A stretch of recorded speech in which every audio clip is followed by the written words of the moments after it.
Welcome back to the podcast. I'm your host, Jeremy Miller. Every week, I chat with fascinating people from all walks of life in order to bring you knowledge, inspiration, and insight. If you enjoy the show, you can support it by subscribing, leaving a review, and sharing it with a friend. This is the Jeremy Miller Podcast. All right, Jeff Browning, welcome to the podcast, dude. Super excited to chat with you today. Yeah, thanks for having me. Man, so I ran the Bighorn 50 this last summer, the 50 miler, and I heard about you. I kind of known about you a little bit, but after that race, I heard that you won the whole thing, and I was like, who is this Jeff Browning guy? I heard that you're like 52 years old, you're out here winning 100-mile races still, and so I was like, I gotta learn more about this guy. So I started doing some research, and I'm like, holy shit, how did I not know about, again, I heard about you, but how did I know about all the things you've done? And so I started looking into like all your accomplishments, and I was like, oh my gosh, this guy is a freaking beast. I really want to chat with him and connect with him, and here we are. So I'm glad to be chatting with you today. Well, I'm glad to be here today. And what'd you think of Bighorn? Dude, so epic. I'm from Wyoming, so I'm a little biased because it's kind of a hometown race for me, but so muddy. That was my fifth time at Bighorn, and it's never been that muddy.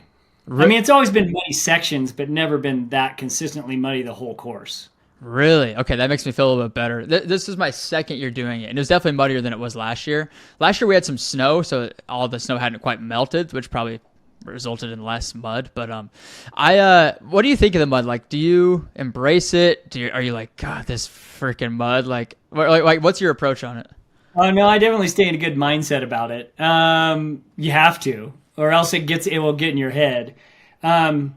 And then that gets into your performance. So you just kind of have to embrace whatever the conditions are in a trail race and just go with it. I mean, I cut my teeth. I started ultra running in 2001 in Bend, Oregon. I lived in Bend for 17 years. And so I cut my teeth in the spring races on the other side of the mountains, on the rainy side. So a lot of mud races where you're just dealing with like sloppy conditions. And so, I just try to tap into that. I love that. Yeah, I mean, it seems like obviously with 100 milers, the mindset and the perspective is everything, right? I mean, I haven't run 100 miles myself, but through my marathons and other ultras, and then like everybody I know that runs hundreds, it's like that mindset's kind of trumps everything else, right? Yeah. You definitely gotta feed the positive thoughts and not feed the negative thoughts. Yeah, because there's negative thoughts always coming trying to, raise their ugly heads, but you kind of have to push them down. Now that you've done a number of these things, do you have like specific things that you tell yourself, like when those negative thoughts start to creep in, or like when you can tell you're starting to get down on yourself? Like, have you gotten past all that, or does that still happen to you, but you've just figured out ways to deal with it? Yeah, it still happens, but I don't let it fester. So like there's a kind of an analogy I coach with athletes that imagine your thoughts as seeds. There's positive seeds, negative seeds. Both want to sprout, both want to germinate, and what the water is your time. So you're watering them if you're spending time on them. It's a false reality to think you're not going to have negative thoughts during a long race like that, especially a 100-miler or 200-miler.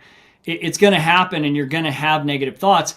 The question is, which one are you going to water? So you have to decide to recognize it, that it's normal to have the thought, but then say, no, I'm not going to water you, and I'm not going to spend time on you. Well, then you need tools that are going to help you to water the positive. And I like to also visualize, the negative thoughts as like, viney thorns and thistles that are going to choke you out and pull you down.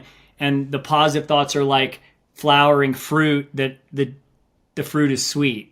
So you want to eat the sweet fruit. You don't want to get choked out. So you have to like water those positive thoughts. And whatever it is, sometimes you just need calories. Sometimes you need to look around and say, at least I'm not sitting in a cubicle right now, or whatever. Whatever works for you to get you out of that. But you have to be intentional, and you have to recognize the thought and then push that negative thought down and water the positive thought by spending time on positive thoughts, positive internal speak, even external positive speak, which there's been research on just speaking to yourself in third person, right? Like you're a coach to yourself, right? Where you're like, Jeff, you can do this, right? You got this.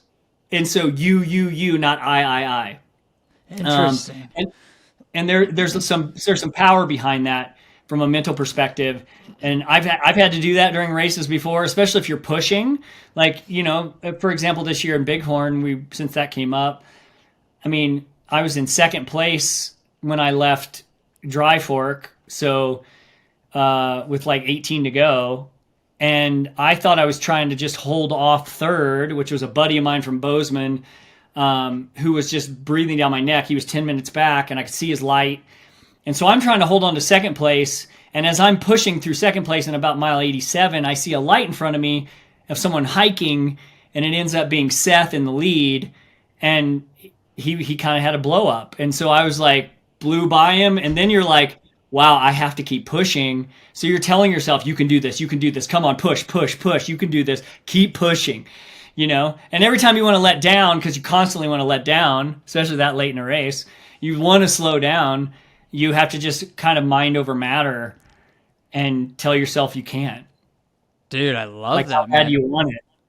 I love that. Have you always had like how long did it take you to kind of develop that mindset of like this idea of like these seeds and how much are you going to water them and what are you going to indulge in? Like, is that something you figured out just through time, or like how long did it take you to to kind of figure that out?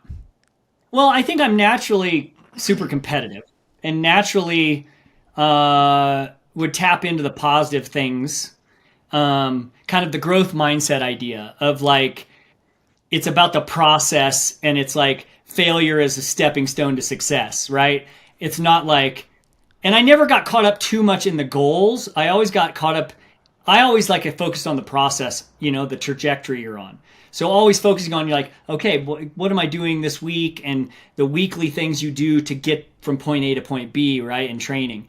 Whereas I never got caught up in I never had the post-race blues very often. Partially because I had 3 kids and a wife, and then all of a sudden my honeydew list is after I'm done with 100. So I got to I'm supposed to be resting. So my active recovery is like doing some kind of project, But so I didn't have time to be blue about it either. But also I'm quick to go on to the next thing. I'm quick to focus on the next thing, and whatever the focus is, that trajectory, and okay, well, I know I have a 2-week recovery phase, and then I'll worry about the other phase when I get there, So over time that developed, but also once I got into coaching, you spend a certain amount of time. You should, at least if you're a good coach, you should be like furthering your education and furthering your knowledge with reading and research and that kind of stuff. And so for me, I kind of got on a kick. I go on rabbit trails, and those I kind of like have to see them through. And one of them was like neural science and what happens when we have negative thoughts versus positive thoughts, and what it does with like sending proteins to a tree-like structure in your brain. And those branches get thicker and thicker the more you do that. But we have neuroplasticity, which we can unglue automated neural pathways by just being intentional and ungluing them and creating a new one over time. And that was really, for me, was a significant truth, that there's physical proteins when you are negative. I'd been in business for a long time. I'd been an entrepreneur and had my own graphic design business for 17 years before I was a coach. And I'd worked for advertising agencies and internet startups in my career. And one of the things you find out in an office setting is there's always the negative person at the water cooler. There's always that person and you realize that misery loves company, and other people that have that quote negative mindset of like dwell on the negative stuff in their life and the negative stuff at work, they all end up like feeding off of each other. And you have to, as a person in that place, if you don't want to go there, you can't get involved in that conversation. You walk away from the water cooler, right? And get out of there. Like, just get out of there. It's like toxic. And so it just gets you in trouble too, because then they end up talking about other coworkers and everything else, right? So you learn in a business setting that you need to surround yourself with the positive people in the office if you really want to succeed. And over time, you may not notice that at first, but over time, at least I did, I noticed that that's how it was. And I also was a art director, and I had to deal with the entire account executive staff, meaning every salesperson in there, and they were talking to the client, and I need them to relay certain things to the client. And every personality is different. So you have to learn everybody's personality and have to understand, like, how do I not necessarily manipulate, but how do I talk to this person a specific way to get what I need to be successful? It's totally different with, like, let's say Jane Doe and John Doe, right? Like, Jane, I might have to talk to differently than John. And what motivates Jane is going to totally not motivate John, and I have to talk to them differently in the office setting. It's the same in coaching too. When you're coaching ultra runners, you're trying to deal with someone's specific personality and trying to figure out what motivates them, what kind of internal speak do they have. We talk about mindset in coaching because ultra running is all about mindset. Because you find out that you have the longer you're in the sport, the more you figure out you have glass ceilings that get broken, and then you have another glass ceiling that gets broken, and then you have another one, and you just keep breaking glass ceilings, and it's all in your head. You have a block that won't let you pass a certain effort, or how long you think you can push, or how much discomfort you can handle, or whatever, right? That's why I love this sport.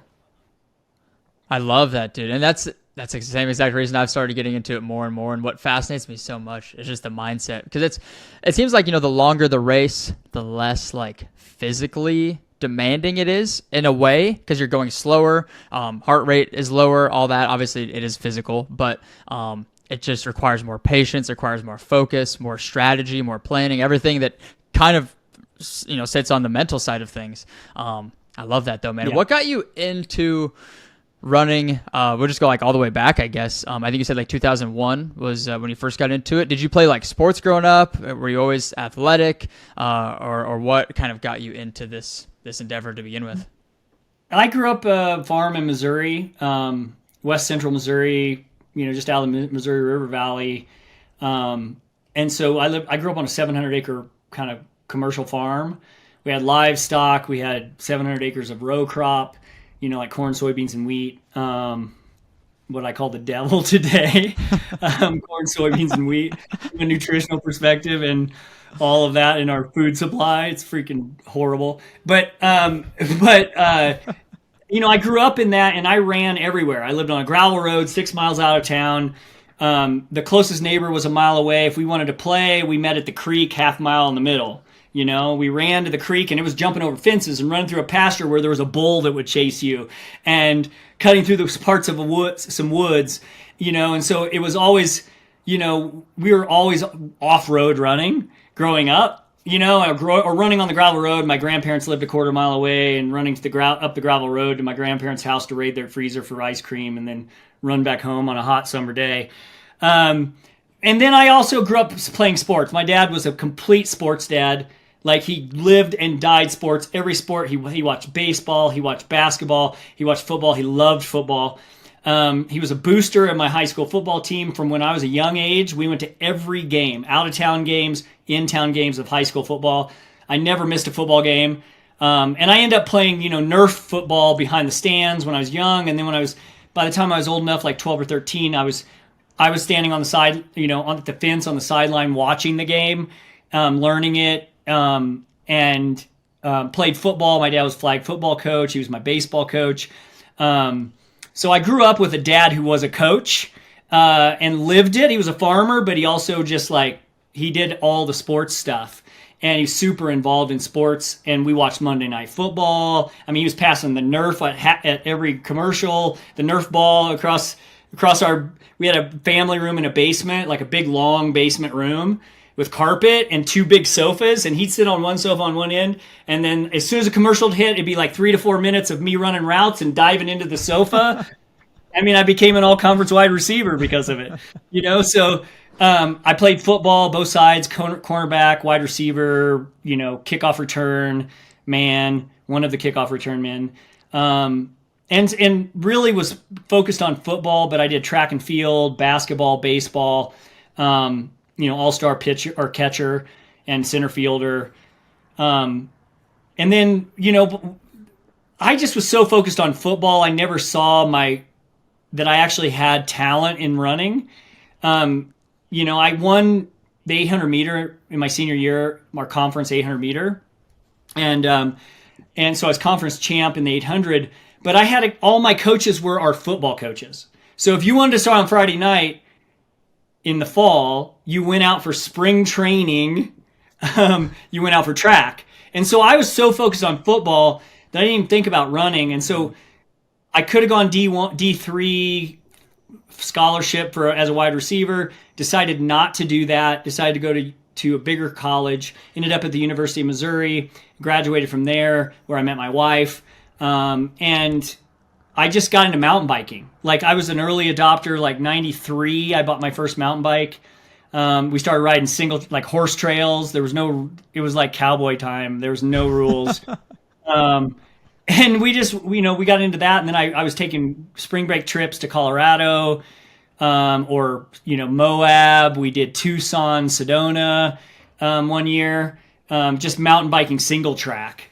So we did a ton of just big, mountain bike rides where we do gravel loops and then go through a state park and connect single track and then ride. I mean, I was doing 30, 40 mile bike rides on my mountain bike on gravel roads and single track by the time I was a junior, senior in college. Jeez. Worked at a bike shop.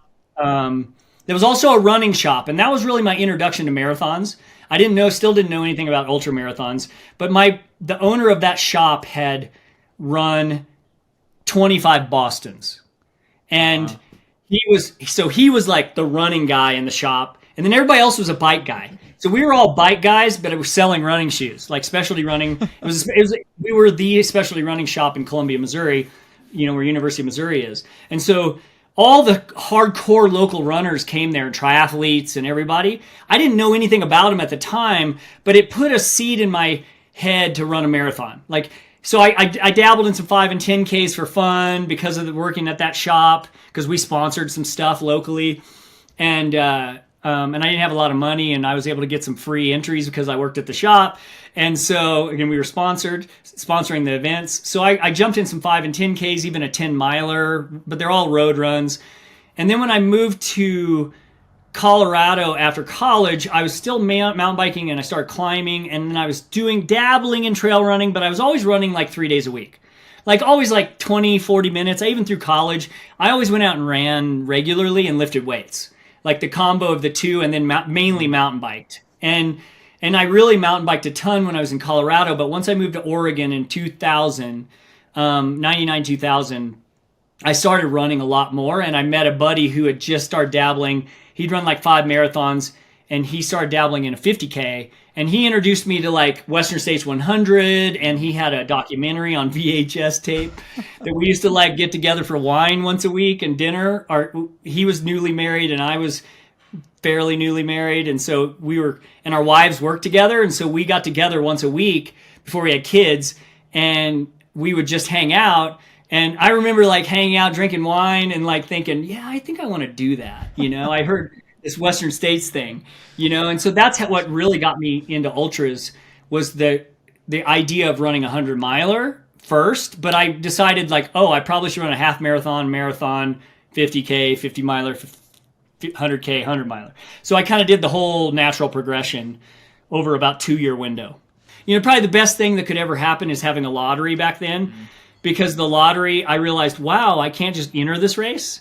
I have to like qualify. Back then it was a 50-miler, now it's 100K. But it was like qualify for this race with a 50-mile ultra, and then enter it in November to get in June. So it pushed me out to be able to do it, and which set me up for success because I needed experience, right? I needed to go I needed to go run a 50K. I needed to go run a 50-miler. I needed to go run a 100K and like make mistakes.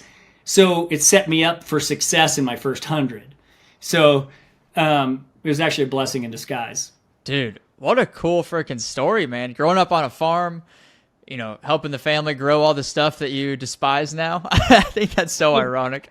Only thing we grew that I don't despise is cattle, because I love to eat beef. But I like red meat, and we even had grass-fed cattle. My dad that was his hobby, was grass-fed cattle.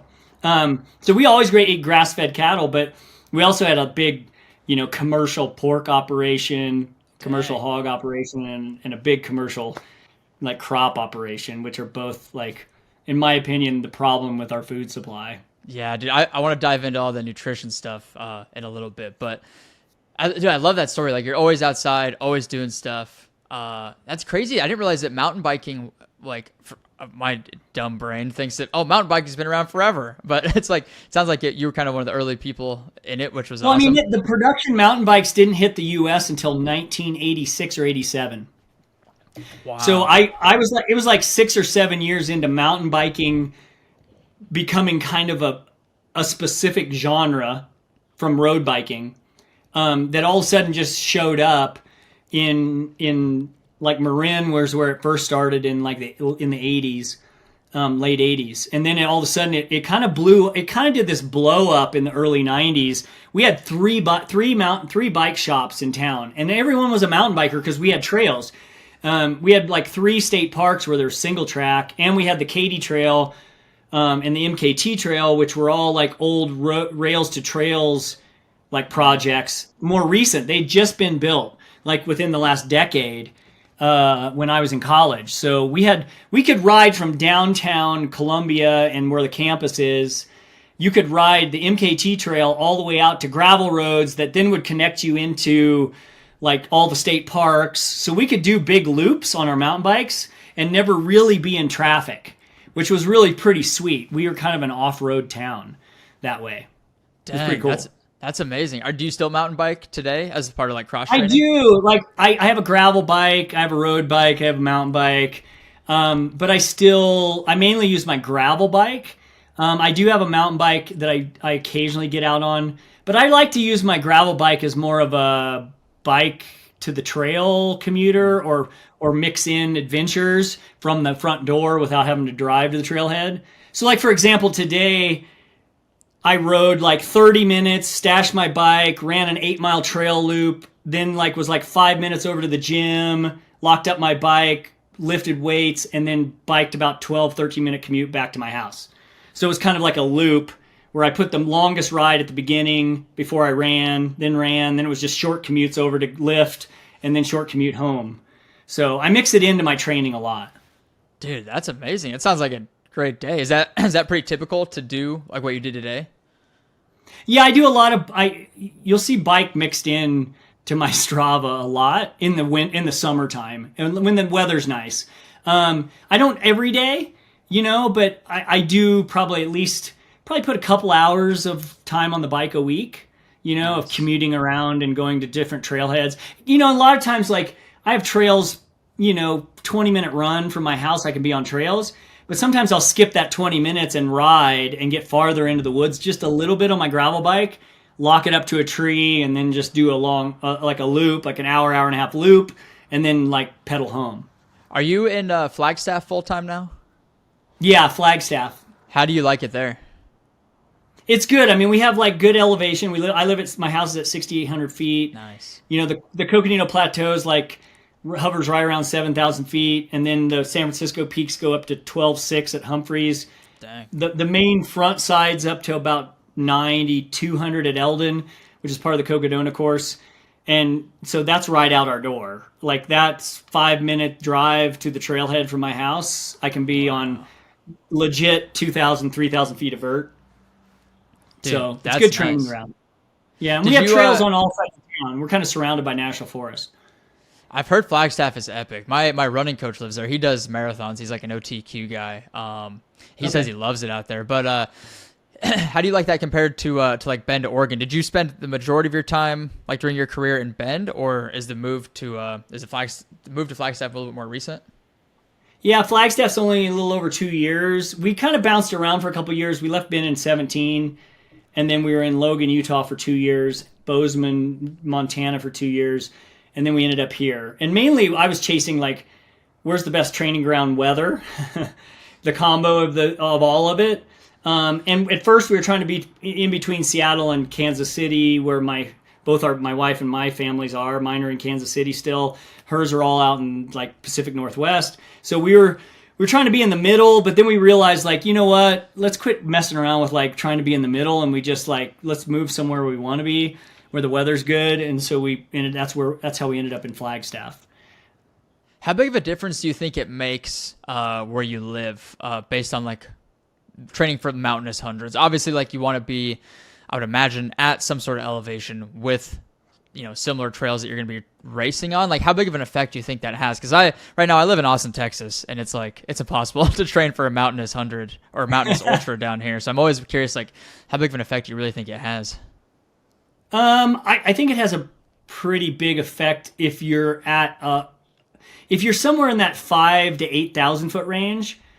You get a huge benefit. And the research really shows 6,000 to 8,000 feet is kind of the sweet spot for like having more red blood cells and changes to your hemoglobin and all that kind of stuff. So this is kind of like Flagstaff's in one of those kind of sweet spots, just like Durango's another one that's in that kind of that 6,000 foot plus sweet spot. And I think you do get benefit from 4,000 to 5,000 feet, and you can still do hard workouts. And even at this altitude, 6,800 feet, I can still do hard workouts. They're not as quality as they were when I lived in Bend, for example. You could do a lot harder work at 3,500 Right. feet. But we can go down. We can go down to Sedona at 4,000 feet, and we can go down the Grand Canyon, which, it's the top of the Grand Canyon's the rim, so which we live on. So that's like 7,000 feet. So we go down in the Grand Canyon. So you get benefit from training lower in multiple circumstances, which is very unique to Flagstaff. There's not very many locations where you can go lower, live high, train low type of scenario. But there's definitely benefit if we look at physiology studies on altitude training and that kind of stuff. The 6,000 to 8,000 feet is kind of the sweet spot. So, you do get benefit, but on the other ones, but I think you get the most benefit from I definitely notice a difference living here in my performance, especially if I go down or if I go do mountain races. Most mountain races, Rockies, Wasatch Range, Bear River Range, they're all going to be somewhere in that like 4,000, 5,000 feet at the lowest, and then like maybe 9 or 10 at the highest. Unless you're doing something unique like, Hard Rock or High Lonesome or something like that, where it's like a lot higher altitude, then that's a different scenario. But for most mountain races, living where I am, it's like right in the middle of that altitude. And so I train up to their high point, and I live in the middle of their the median altitude of the race. So it definitely is a benefit, because back when I lived in Bend at 3,500 feet, you could tell when you showed up. Like I could tell when I hit 9 or 10,000 feet. If I was pushing, it feels like you got a governor on. But like living here, I go run at 10,000 feet. Like I train 9,000 feet all the time. So it doesn't really affect me when I hit those higher altitudes in these races, the high points of some of these mountain races now. That makes perfect sense. Yeah. Yeah, that makes perfect sense. Yeah, I had this one lady on the podcast a couple months ago, and she said that like she lived with elite marathon runners over in Ethiopia, and instead of like once a week, instead of just like doing a speed workout, they would sub that out for just like a higher elevation run. So it's crazy the effects that can have on your training and fitness and stuff. Do you know I think they're different sciences or different like metabolic effects, but like heat training, humidity training, as opposed to elevation training? Well, it does. Heat training does do some effects to your red blood cell count. So you do get a benefit. So there is some benefit. It definitely is it's not gigantic, but it is a benefit, meaning you're getting some kind of an adaptation in red blood cell count to do heat training, and to hemoglobin, I think, too. So, to what extent, do you gain 1-2%?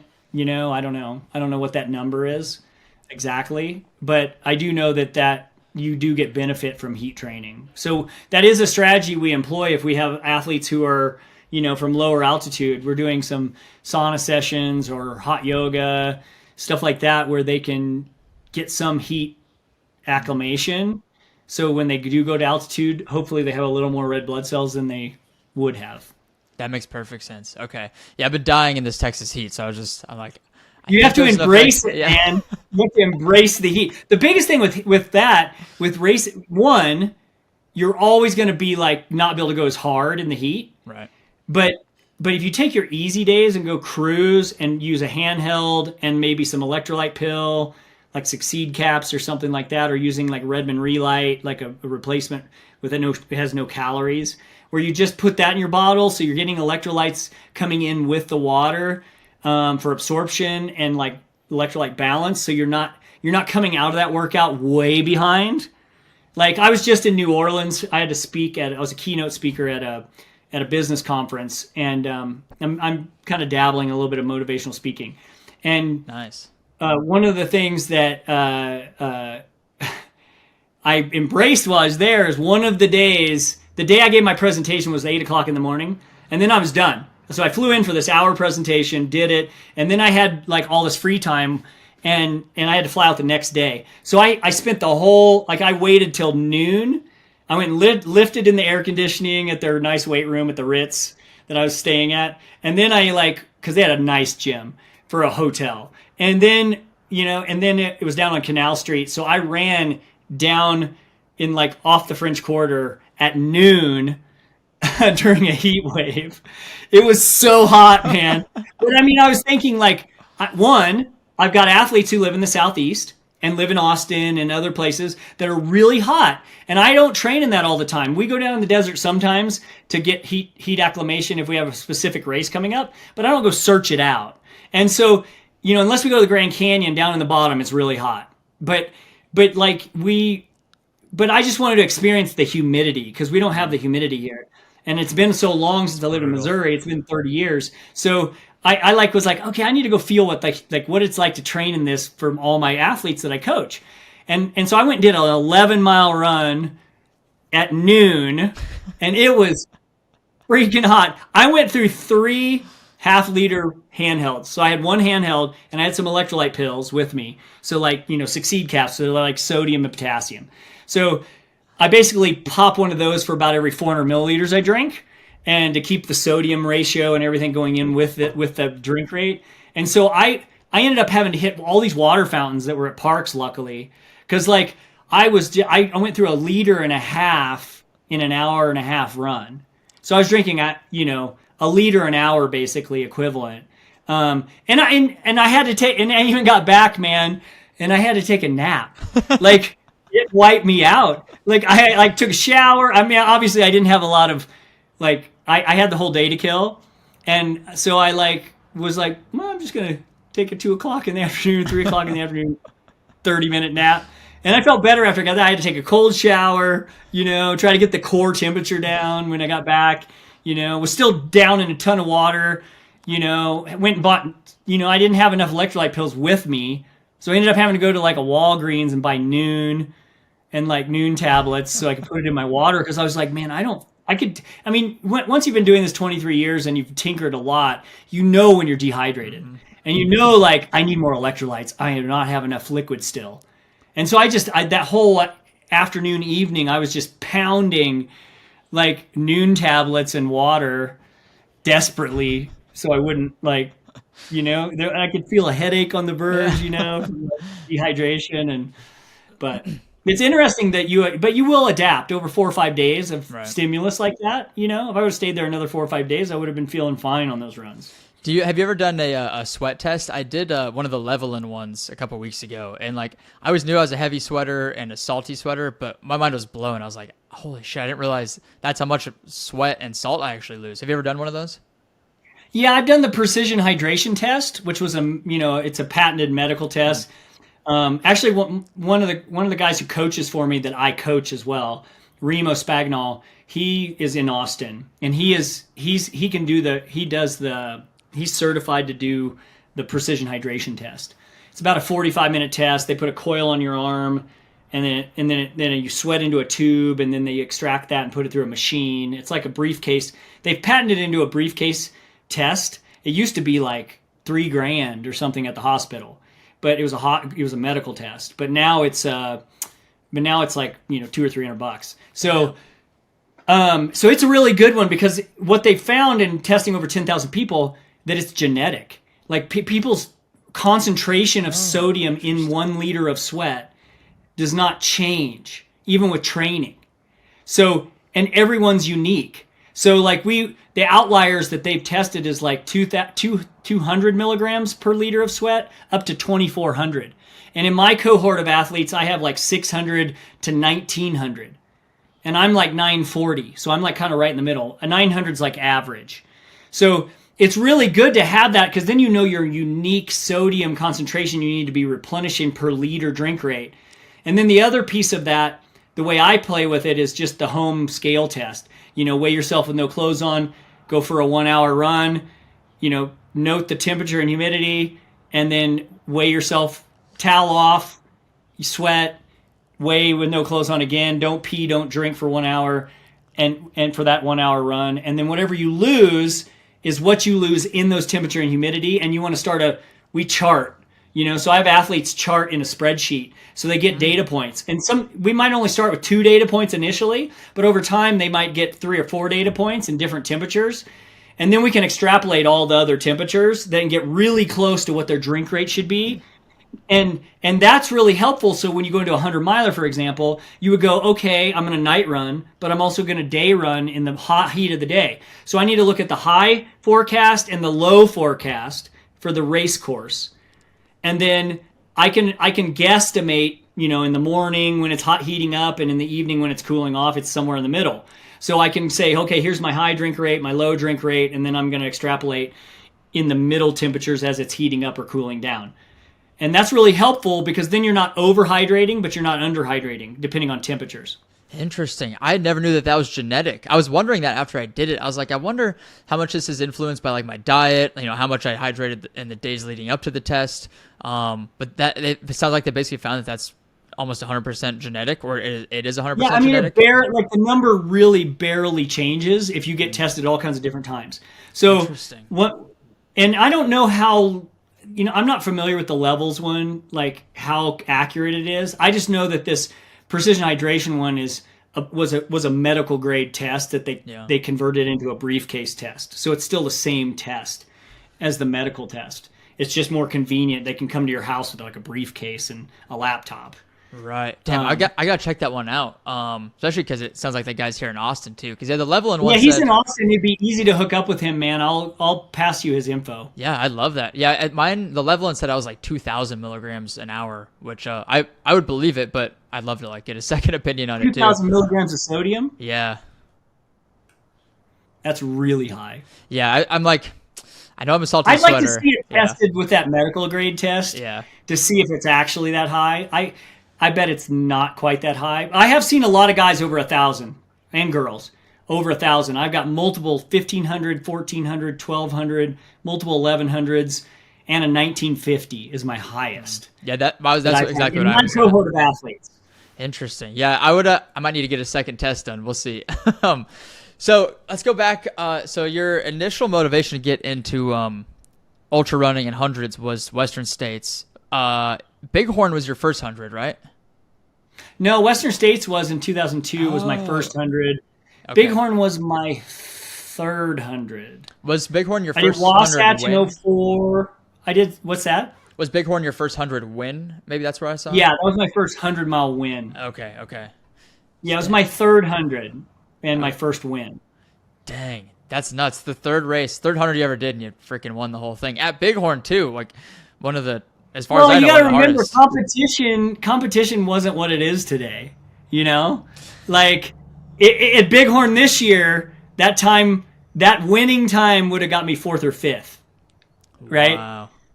So that shows you like the progression of the sport too, in the last 15 years, right? Like the times I won, that came back in 2006, got the course record.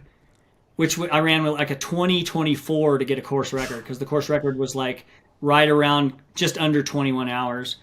Broke the course record by maybe half an hour, if I remember right. I mean, this is I'm pulling this out of the archives here, so don't quote me. But yeah, I mean, that just shows you like, third place ran like a 20 and a half this year.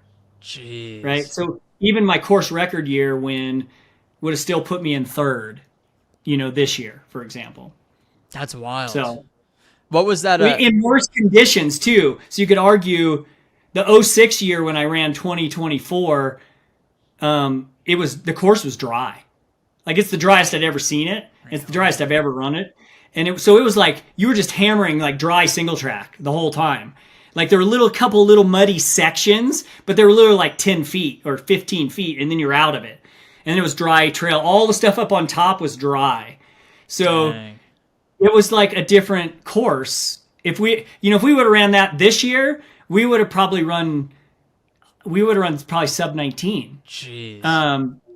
With a dry course. I mean, fighting that mud, it's so much power suck.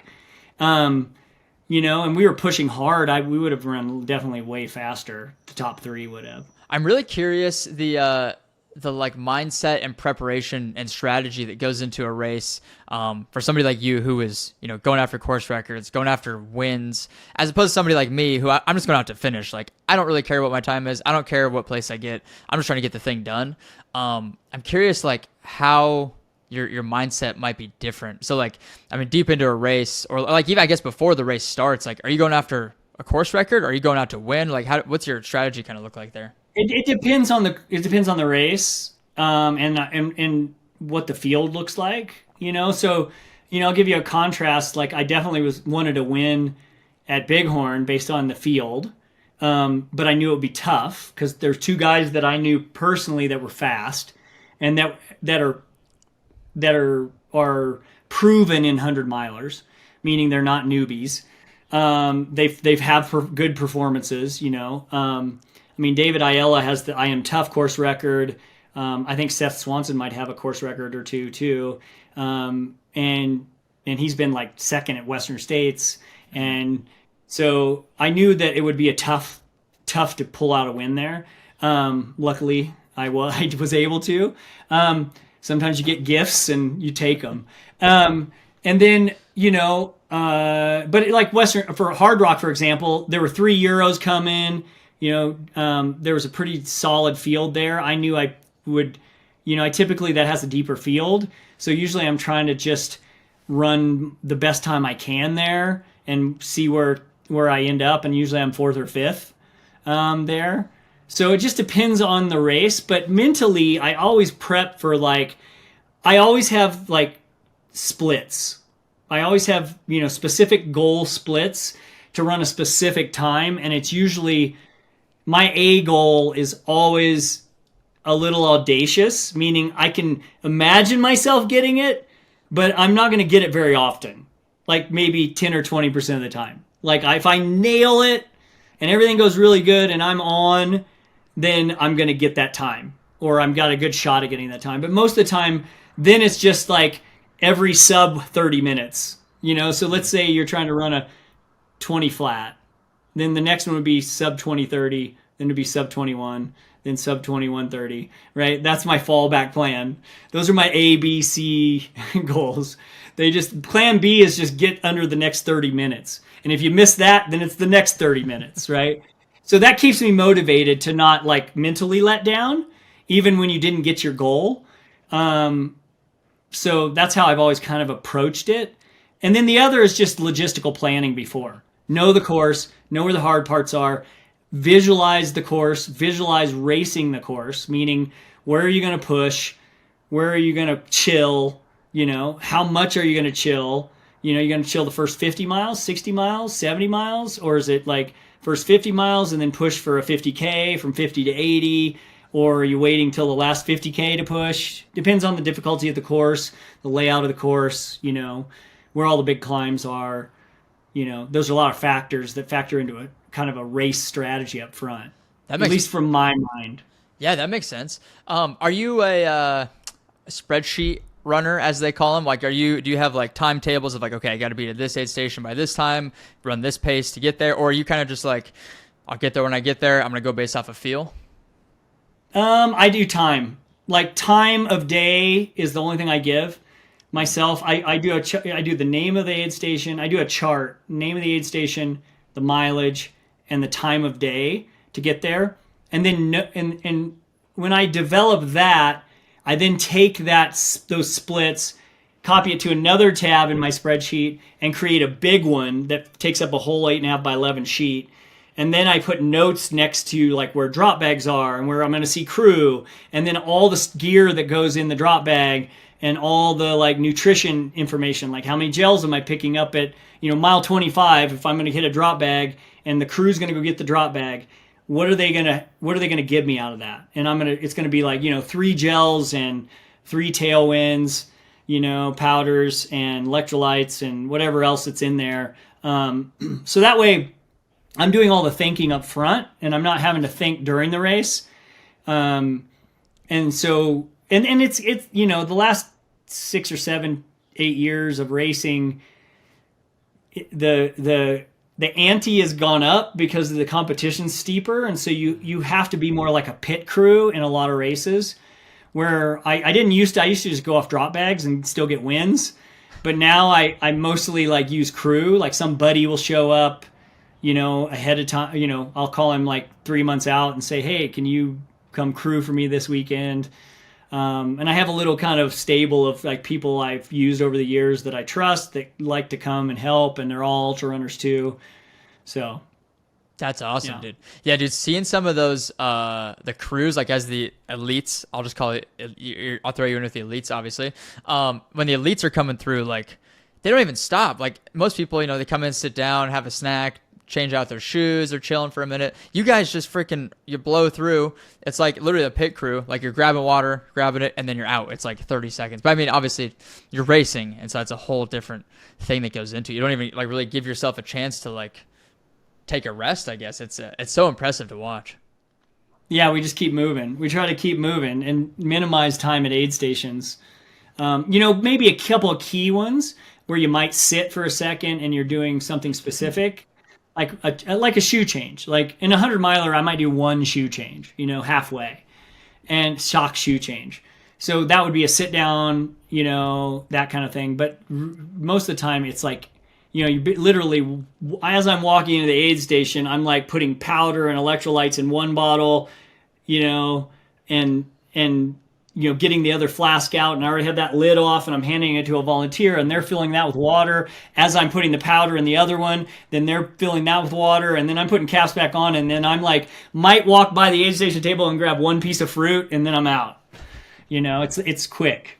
Are there do elites get pacers, or is it kind of like this like unsaid rule of like we don't use pacers because we're No, you can use pacers. You don't have to. It's total choice.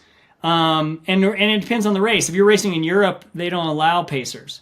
Oh. So, but like, in the States we do. And part of that's because, they have 2,500 people at UTMB, right? So if you had pacers, you'd have 5,000 people on the course, right? So if everybody had a pacer. Whereas in the States, the biggest race might be 500 people in like a mountain race, and most of the time it's like under 300. So, you maybe only, if you double that, not everyone's going to have a pacer, you have maybe 500 people on the course, right? Instead of, have 2,500. So I don't use pacers very often, maybe a handful of times. I've used pacers in a 200, and when I did Moab 240, just it helps because you get so fatigued. It's nice to have somebody with you. But I do think in hundreds, they aren't really necessary. And I don't like them because it gives you someone to complain to. Like, human nature is, misery loves company. And so you're like, even if you don't like verbally say, oh, I'm hurting, you might sigh. If I'm by myself, I don't sigh. Right. I just buck up and I like suck it up. And I feel like when someone's there, it gives you like permission to complain a little bit and to let down mentally, because then they're helping you make decisions and all kinds of stuff. So I prefer to not do it. And I luckily inadvertently didn't have a pacer my first few races, or my first 100. I was supposed to run with a buddy, and his dad was an ultra runner, and he was supposed to, we were like 29, 30. And so his dad was like in his 50s, and he was a long-time ultra runner. And he was like going to pace all of us as a group. But then my buddy was hurting and like throwing up, and I wasn't. which when you're not throwing up, someone else is like having a bad time. It's hard to be with that person in the race, especially when you're tired too. And so I just ran ahead of them and was like, you know what? If you guys catch me at an aid station, great, but I'm just going to run by myself. I ended up running by myself, and I actually ended up liking it. And so I was just like, I like being by myself. It's kind of nice. And so then I kind of tried a pacer my second 100 and found that I complained. And then I did Bighorn without one. And then I won. And then I was like, you know what? I don't need a pacer. You know what I mean? That was like kind of solidified that I don't use pacers. I kind of became this like guy who's like, I was like Carl Meltzer, you don't need no freaking pacer. And so I didn't do pacers for years. And then every once in a while I would, a good buddy would want to jump in for 20 miles or something. And I would be like, yeah, that's cool. Because I knew him. It was always someone I knew really well. And so there was always it was kind of just like it was a nice little treat, because it wasn't that long. It was only like a 20-mile section or something. Dude, that's the best excuse for not having a pacer I've ever heard. It's going to make you complain. I love that. Dude, that's so great. What was that first 100-miler like at Western States? That's an epic first 100-miler, by the way. Yeah, I mean, I didn't know what I was doing. I mean, when I look back now, like I was eating Cheez-Its and chips and like junk and candy and M&Ms. And I'm way more dialed now, but back then I was overeating per hour. You can't really digest more than 300 calories an hour when you're running. So, anything more than that, you're like, it's just going to sit in your gut like a rock. And I remember that like the last 50K, my stomach was just kind of off. And I didn't really know what I was doing. Luckily, I had a couple of mentors in the sport that were in their 40s that lived in Bend, Oregon, and they kind of took me under their wings and taught me a bunch of stuff. Like they taught me about Succeed caps, electrolyte pills, taking electrolyte pills and then drinking, and handhelds and all that kind of stuff. Back then, there weren't really any race vests yet. It was just all handhelds mainly. Oh, wow. And I mean, all the packs were like heavy, they're big, bulky, like packs that came from backpacking technology, right? And so they weren't light, and they were kind of bulky and not that comfortable. So we always just did handhelds, with the strap across your hand, and 2 handhelds, and then maybe a little fanny pack, like a little minimalist one, or just tying like a jacket around your waist, in case it rained. It was pretty simple. But yeah, I mean, that first one was, I was just trying to figure him out. That first 3 seasons, I just was like, I didn't really care about I just cared about finishing. I didn't care about like placing. I wasn't trying to race them. That first Western States, I hiked every hill. I didn't like run any hills. I hiked from the bottom of a hill to the top. I hiked. I didn't try to run any little low grade sections or anything. So, it did okay. I did okay, but I definitely made a lot of mistakes. That sounds like my kind of race right there. Hiking all the hills. Yeah, exactly. What percentage of, like, let's say Bighorn, just because I know that course now, like what percentage of Bighorn would you say you run versus hike? Do you hike any of it now? I mean, I would assume you have to run or hike a little bit of it, right? For sure. Yeah, the wall and the hall, you definitely hike those. Yeah. But I had poles and I was hiking it hard. Probably like if you look at like going up to the turnaround at Jaws, what you run down in the 50, that long climb, there's a lot of like low grade. I ran a lot of that stuff, probably 60% of the climb, 70% of the climb, I would say you run at something like Bighorn. There's a lot of short little hike breaks. If the terrain kicks up in front of you, you'd hike that little section, and then if it mellows out again, you're running it again. Do you, I know Mike McKnight was telling me that he goes a lot off of like heart rate. So like, I think he was something like on his watch, he'll just have like heart rate, time, and mileage. I think I'm remembering that right. But is that something you kind of do, or do you really just stick to like the paces, or are you like really going off of feel, heart rate, that kind of thing? Or what's your I've done heart rate way back. Before GPS watches, I had a Polar set up with a chest strap. I did it at Bighorn one year, and by 60 miles in, I was stripping that thing off because it was like rubbing and weird. And I was just like, I never did heart rate again after that race. I did it in some training, and I do it in the winter time when I was in base training. I'd use heart rate, but I mainly, after a while, you learn where kind of the feel is. And now we have the optical, and my Garmin's pretty accurate when I like test it against my like artery, and to check it to see if it's correct. And sometimes they're off a little bit, if they lose connection with your skin, they'll get off, but they're fairly accurate. So I can look at heart rate, but I only glance at it occasionally. I mainly go by RPE, so like rate of perceived exertion. So I'm just trying to stay appropriate on like what I feel like, and then stick to that. How many hundreds have you done now? 50. 50 hundreds. 50 on the dot was Bighorn, or was it Hard Rock was the 50th? Yeah, Hard Rock was number 50, and I've got 2 more. I'm doing finishing up the Rocky Mountain Slams, so I have Wasatch and Bear in September, 3 weeks apart. So that'll be 52. That was the whole goal this year, was to do 600s to get 52 finishes, because I just turned 52 a couple weeks ago. Dude, that's so incredible. Out of all of the hundreds that you've done, or races in general, could be the 200s or anything else, like what's been the most memorable one for you? Ooh, the most memorable, there's a couple that come to mind. Or probably it's hard when you've done that many. You've had these weird you've had weird experiences, and like, so San Diego 100 in 2013, I ran into a mountain lion at mile 97. Oh, and gosh. And had a face off kind of with a mountain lion. Like, it was like 20 yards, and it's crouched down in tall grass, and you could just see its head and glowing eyes. And that was a very intense moment. So that's very memorable. It was very intense. Luckily, that was one of those times I had a buddy, my buddy Jesse Haynes, had jumped in the last 20 miles, and we had a great time. We chased a skunk for a quarter mile down the trail. We saw a tarantula go into its hole, like under our headlamp. It was really cool. And then we had that mountain lion experience where we faced off this mountain lion.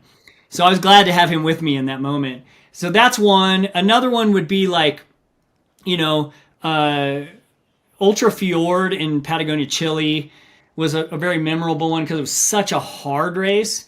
It just took all, there's like 6 major river crossings. One was like armpit deep in the middle of the night with a rope line.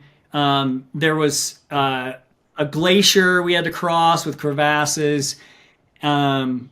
Wild bulls. So they have wild cattle that have gotten away from herds and then are just in the bush, like running around. And every once in a while you'd be like, you're in this gnarly canyon, like drainage, and you're like, that was a cattle pie, You're like, that's a cow pie right there, man, a huge one. And then I heard this crashing, and this big, have you ever seen I can't think what breed it is, but they're the big, they're kind of orange, red, with like white spots on them, or white faces. Herefords, I think those are. So anyway, big Hereford bull, they're full feral, muddy, gnarly looking, and they're gigantic. They're like 2,000 pounds. They're as big as a buffalo. And, he goes crashing down across this creek and like takes off. As soon as he saw me, he was out of there like a wild animal, And so that was a super memorable one. There was like, I got trench foot during that race. It was 108 miles. It was gnarly. It was super gnarly. It started at midnight. So you had to be out 2 nights. Oh my gosh. That one's a very memorable one. Yeah, I got stuck in a lightning storm in American Basin in 2014 at Hard Rock with if anybody's familiar with Coach Jason Coop for CTS. Coop and I got pinned down in American Basin right after dark before you go over the 14er. And lightning was flash booming all around us, hitting the ground everywhere around us. We were hunkered down. We were above tree line. We were stuck in a basin. So you come over a 13,000-foot ridge down into the basin, and then you go through and up by this lake, and then you climb over the 14er. So you're stuck in this basin. There's no escape route. There's no place to hide out. We were next to this slabby kind of boulder or rock and just hanging out, being poured on for like, I think 70 minutes. Ended up stopping in the middle of the race. Kaburagi from Japan, who's a North Face athlete, who's the race director for Mount Fuji, Ultra Trail Mount Fuji. He shows up with his pacer, which was a dude I know, Justin Angle. And then Diana Finkel was the women's leader, and she showed up with her pacer. So we had this little like powwow, pouring down rain, flash booming all around us, and we have to wait this storm out to go over the summit because it came and hit the summit, and we have to go over the summit. So we had to wait for the lightning storm to like move off the summit. And when it finally did enough to where we thought we could go, I got to the top. I was the first one over the top of our group. And as I was coming off the top, you have to run this like 40-yard section before you go off this knife ridge. It drops down like all these stair-steppy stuff on this really rocky knife ridge. And I just coming off the top and to run this 40 yards to the edge, and the lightning, it's dark, and the lightning strikes the point that I'm heading towards. Like puts me on the ground, hands and knees automatically, don't even have to think about it. Like put me on the ground, and then I jumped up and like bent over, ran as hard as I could, and hucked off that edge. It was pretty sketchy. Oh my God. So those are a couple of the memorable so stories. Yeah. That's amazing, man. You spend enough time in the mountains, you'll see some crazy shit, dude. you've spent plenty of time in the mountains, I think. Yeah, so yeah, wild. and it's always at night. Like the crazy stories come from the night sections of these like wilder hundreds. Of course. Have you had any hallucinations during any of these races? Only in the 240. Okay. Hundreds, not really. I think if you take care of yourself, you're hydrated, you're taking care of yourself. You know, you're strategically taking caffeine at night to keep you alert. One night out's not a big deal. It's the second night out that really starts to get to you, you know, when sleep deprivation really starts to catch up. And I was seeing weird things by day 3. I finished on day 3 at Moab. And so, you know, third day. So 2 nights out, 3 days of running. And on the third day, like I was having weird things where shadows were things for a second until I stared at them for a minute. So it wasn't like true crazy hallucinations, but they were like, you know, one point, like I'll give you an example. I swear, and it was just the shadow of 2 trees and like the shadow cast between them with the sun. I glanced at it out of kind of almost out of peripheral as we were running down this gravel road, and I had a pacer with me. And I swear there was a person standing there with a zoom lens camera, like taking photos. And I'm like, so I even for a second thought about like, okay, is my form good, you know, for the photo? and this is like 210 miles in or something, you know? And like, yeah, okay. And then, and so I like, right when I started to think about like my form, I glanced at the spot again and realized it's just the shadow between 2 trees. So it's just the fatigue is so deep, you know? But I have some good stories from like athletes I've coached and friends I've known that run 200s, that hallucinations come out in the 200s because they're, you know, some of the middle of the packers even, or people who are going to run a decent time are going to be in the top 10, for example. They're going to be out 3 nights minimum, right? Mm-hmm. And so by the third night, you're having really, if you don't manage your sleep strategy, you will hallucinate at some point if you aren't managing that part. Now, guys who are managing it do pretty well. And they're just having like their eyes will play tricks on them, like, oh, that stump looked like a bear for a second, you know, or whatever. But I've had a couple athletes who, before they coached with me, did a 200 and didn't have a sleep strategy and tried to push through the whole race with no sleeping. Jeez. And at Moab one year, one of my athletes, he probably won't mind me telling this, but he definitely thought his wife paced him the last 18 miles, and he came into the like 218. I think 222, somewhere in there. He comes into this aid station. He's just like, it's the Porcupine Rim aid station at Moab. And he was just like, it's the last aid station. He's just like, and then it's 18 to go. And he wanted to sleep. He didn't really know anything about 200s. He didn't know how to plan for them. You know, he was new to them. And so he was just coming in there, and his wife's really competitive. And so she was like, no, we're like 18 miles from the finish. Let's go get this thing done. And so he stumbles out of there without napping. So he hasn't slept at all. So he ends up literally thinking she's a witch. He's like, I know who you are. And he's faster than her, even after 220 miles. He's running ahead of her, looking over his shoulder, like, you're a witch. I know who you are, And she's like, what the heck? And he's freaking out. He ends up getting into kind of like, if you go to Porcupine Rim, it goes down into these like sandstone formations, and there's a bunch of overhangs and kind of like pseudo caves or alcoves. He got into one of those and wouldn't come out. So she's standing on the trail trying to coax him out, and he won't come out. He's like, I'm not coming out. Well, and then one of my friends from Logan, Utah, is in the race too. Him and his pacer show up, and he comes on this scene with this woman trying to coax a guy out from a cave, and he's like, what is going on? And she's like, I don't know. He's just like freaking out. He's like hallucinating. And so he goes, hey buddy, I got a peanut butter cookie. You want a peanut butter cookie? And he holds out a peanut butter cookie, and he goes, you got a peanut butter cookie? I'm coming out. And he comes out for a peanut butter cookie, and they get him. This guy, my buddy, stays with them. I won't name names so he doesn't get incriminated, but he ends up getting him to the finish line. They become good friends. The next time he does Moab, my buddy paces him. And he had a sleep strategy because I was coaching him by then. So he didn't hallucinate that time. But I mean, I had another friend that hallucinated and thought a woman was screaming in the middle of the night and left the course to go help this woman.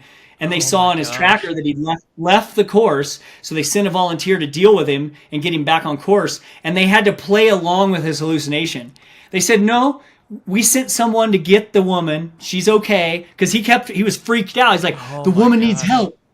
And so they got him back on course and got him to the next aid station so he could sleep. And they made him sleep for like 5 hours or something before he could continue.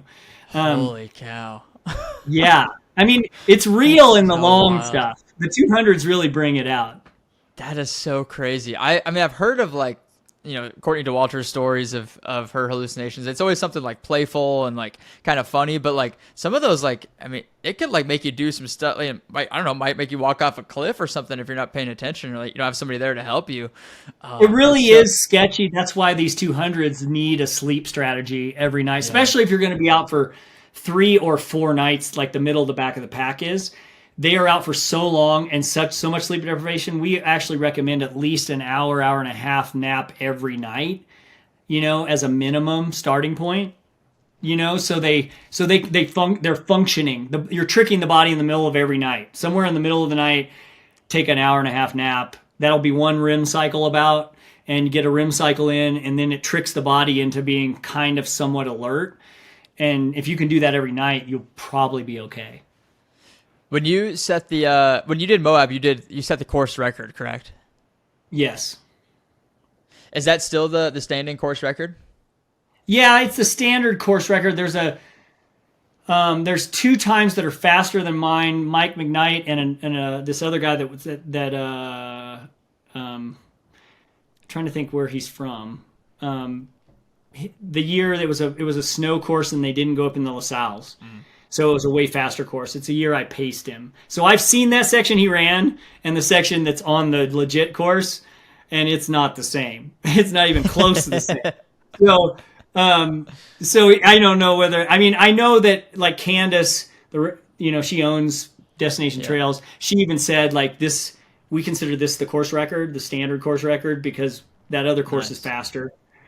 So because it goes down, it's lower altitude, it's not as technical, there's not as much climbing in it, so it's more of a traverse. But okay, but when you set that course record, did you sleep? Did you do that like 90 minutes for the first? I didn't do 90 minutes. I was playing around with like dirt naps the first 40 hours, and then I had a planned sleep at like 160. And then I needed another one at 200, like 15 minutes. So I think I slept a total with dirt naps of about an hour and 10 max for that. But I was only out 2 nights. I wasn't out 3. I finished on the 3rd afternoon. So I think it just depends on strategy and Now, one of the things we're playing around with, like I coach Mike and Sarah Ostazuski, who won Cocodona this last year. We're playing around with early sleep strategies, so sleeping earlier, like before you would get into race mode up front, because race mode keeps you awake, it keeps you engaged. But if you haven't slept up until that point, then you're kind of on fumes. So it's really hard to keep outputting when you haven't slept. So if you bank sleep the first night, maybe a little bit the second night, then you should be good to the finish with maybe a couple of dirt naps. Was that Go ahead. Go ahead. Oh, I was going to say I think the front of the pack, there's a lot of there's a lot of people out there that try to go like 36 to 40 hours before they sleep for the first time and skip the whole first night like you would in 100.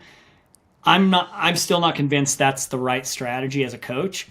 And being a person who's done one and coached a ton of people, I think you do better if you sleep early and bank sleep and then not worry about it as much in the last 100 miles or 100K.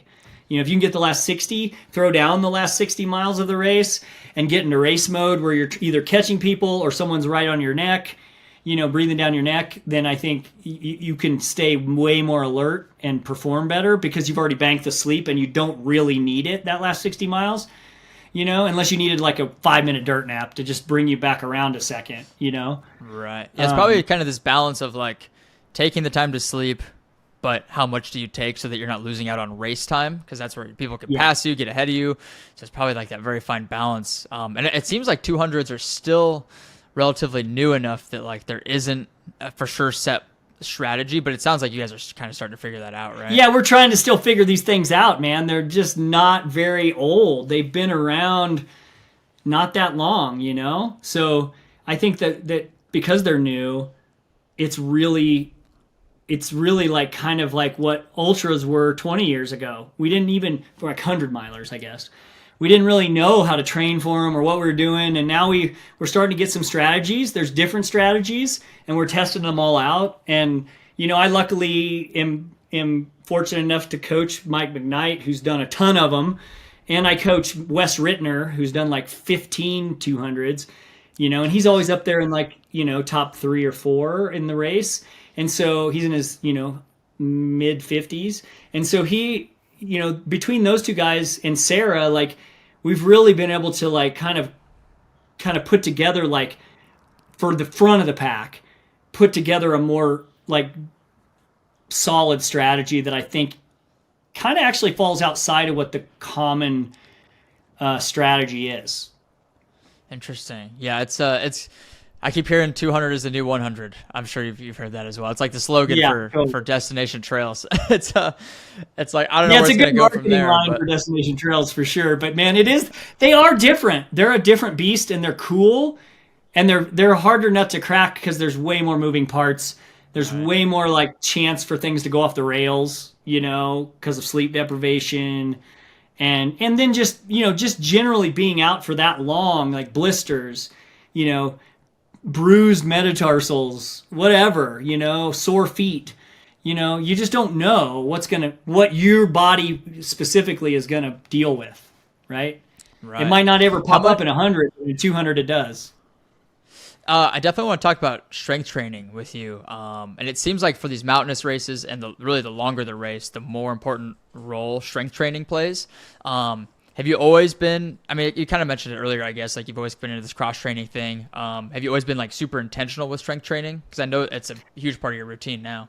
I wasn't very intentional in my 20s, or I should say my late 20s. I was chasing a graphic design career, working for an advertising agency. I didn't make a ton of money. I couldn't avoid to go to the gym. I was not in college anymore, so I didn't have access to any kind of gym setting, And I ended up starting to lift weights again. I took maybe a 2 or 3, 4-year hiatus in my late 20s of lifting regularly. And then I started rock climbing, and then there was a gym set up with dumbbells and stuff like that at the gym. So I started lifting again and kind of re-fell in love. I'd always lifted weights since 8th grade. We were on the Nebraska strength training, the 80s football, Nebraska Cornhuskers football team's strength training program, which was kind of like the strength training program that all football programs eventually kind of emulated but they were like the early adopters of like very strategic strength training. Like, every 6 weeks, every 6 or 8 weeks, you did a 1 rep max on everything, and then you got a new workout for 6 weeks, and you did the whole thing over again. And you lifted 4 days a week. You lifted, every body part kind of twice a week, every other day, right? And so it was breaking up body parts. So that's what I was trained on all through high school. I lifted, 4 days a week, year round. And then I continued that habit became a lifestyle habit. So when I went to college, I just kept doing the same kind of lifting. And so I kept doing this kind of bodybuilding style strength training, all the way through college. And then when I got in my career, I kind of let it go. And then I got back into it in my early 30s, around 30. I started lifting again. And then by my 40s, I had kind of honed it into, I tried, if you're familiar with P90X and P90X3, all the Beachbody stuff that was like DVDs and home workouts. Dude, those are great. Dumbbells. What's that? I love P90X, dude. Those are great. Yeah, right? So like one of my favorites was P90X3. It was like 30-minute strength workouts. That got me thinking like, I'm busy. I've got 3 kids. I've got a graphic design business, and I'm trying to train, and I need to do strength training. So how do I incorporate this? I need a really time efficient. So I kind of used that P90X model and came up with my own kind of superset, upper body, lower body, then upper body, lower body exercise with dumbbells, then a core workout, then a core exercise, then an upper body, lower body, core exercise. And I did 7 things, 3 sets, and a minute each. So it was like a 21-minute workout. So it was like 45 seconds on, 15 seconds to switch. And that's kind of what, and if you go to Ultra Running Magazine's YouTube channel, you can Google Jeff Browning Tough 21, and you'll find that strength workout, the base one that I used to use. I have more variations of it now that are more like 24-minute workouts and like 21-minute workout, 24. They've kind of evolved now for me. So I'm about 30 minutes in the gym when I go 3 days a week now. And so it's that kind of workout, though. It's upper body, lower body, superset, dumbbells. And then I usually do some kind of bench workout with like flies and like leg raises or bicycles with like alternating press, stuff like that. So I'm mixing in core still, and planks and all that kind of stuff. So I still do all that. But like I said, for years I did 2 days a week. Now I do 3 days a week now that I'm in my 50s. And I've got a routine, and I've got a gym that's 5 minutes from my house. So I do more gym workouts now than I used to. But for years, I just did home workouts, just with dumbbells. 15 to 25 minute workouts 2 or 3 days a week, depending on what type of season I was in. And I always do a pretty harder session, what I'd call periodization phase of strength in the off season, where I was like really focusing on spending more time in the gym, doing heavier stuff for maybe 2 months, 3 months, when I was like in lower volume phase, just trying to get through the winter, to give me something to do inside. Right now you're doing 3 days a week, about 30 minutes, and you're following that same structure?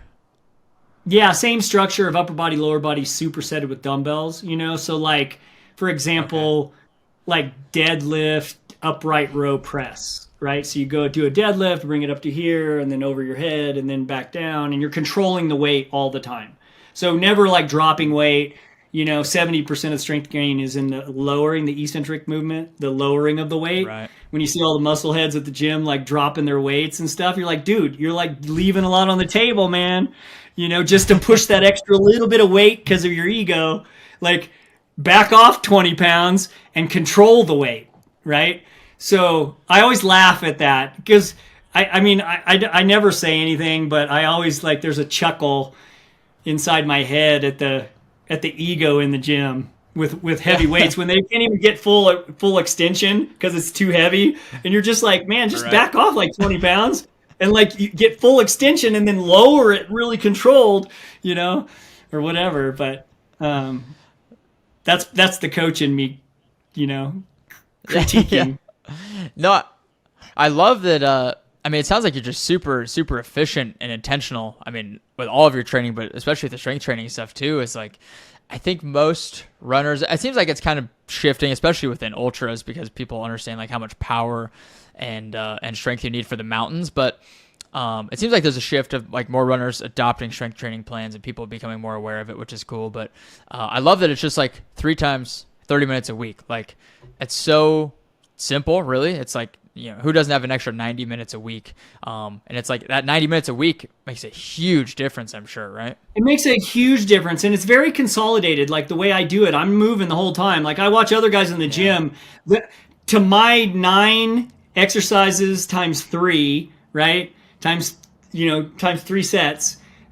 Like I'm doing so much more work for guys who are like, they might have done 2 exercises in my 27 minutes or whatever. Yeah. And I'm out. Then I'm out. I'm like back on my bike riding home, And so, but I've done tons of work in that sandwich time, 20 to 30 minutes. I'm like knocking out a ton of work, right? At minimum 21 exercises or 21 moves minimum. And if you count the superset, you're doing upper body and lower body, you can take that times 2.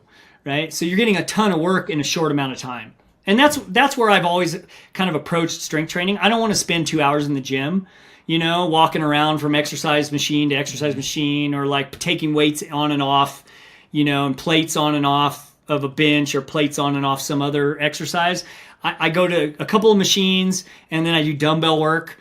And once a week it's heavier, where I do, increase the weight and descending sets. So like powerlifting type sets. I do it at the beginning of the week, and then the other 2 days are more just my one weight going through the range of motion. So for example, if my starting weight is 20-pound dumbbells on my powerlifting sets on say at the beginning of the week, the other 2 days would be the starting weight. Like just doing 20. Like today, I just did 20s because I'm going into my long run weekend, and I got a volume weekend this Friday, Saturday. I got to do 2 big workouts. I'm not doing heavy weight, but I'm still working on range of motion under a load. So even if it's a lighter load. And so I am getting some kind of a cardio workout from that as well, just because I'm not stopping. I'm moving from exercise to exercise with maybe 10 seconds in between each one. And then I'm moving again, for 10 reps. So, or I do 12, 10, 8 or something like that. Interesting. Yeah, I was just going to ask the rep scheme. So 12, 10, 8. Do you ever go anything outside of that? Like, do you ever now go for like a 1 rep max or 3 rep max or anything like that?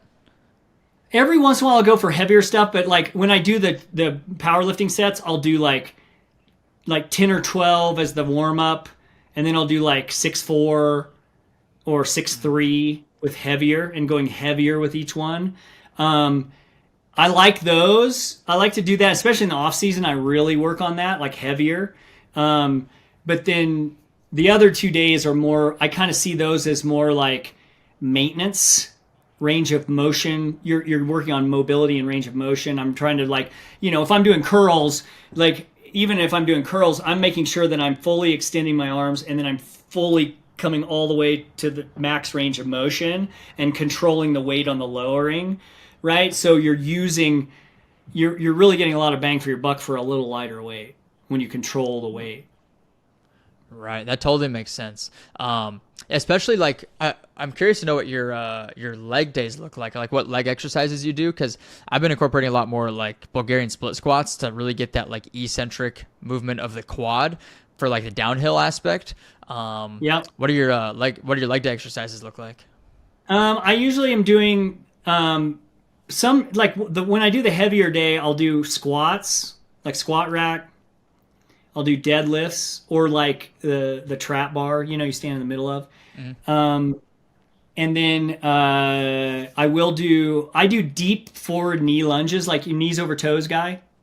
Yep. His move, only I've worked up to using dumbbells and not having my foot elevated. So now I can like really drive my knee out over my toe, have good ankle flexion. And I do it where I superset it with a single overhead press. So like have dumbbells, I'll go down into the forward knee lunge. I'll come back up where your legs are split, and I'll stand with it fully engaged, engaging the back glute on that side, and then doing an overhead press. So you have to try to balance because your legs are split. And then I'll go back down into it, and then I'll do the other side same way. So I'm working supersetting a lot. And I do dumbbells a lot. I just like dumbbells because, one, they're quick, and you can kind of set up your own little station with a bench. Like I take one of the older benches, the single bench that doesn't go up and down, and I just pick it up and move it to another part of the gym where there's more room and more space. And I'm kind of out of like where the dumbbell rack is and all the benches are.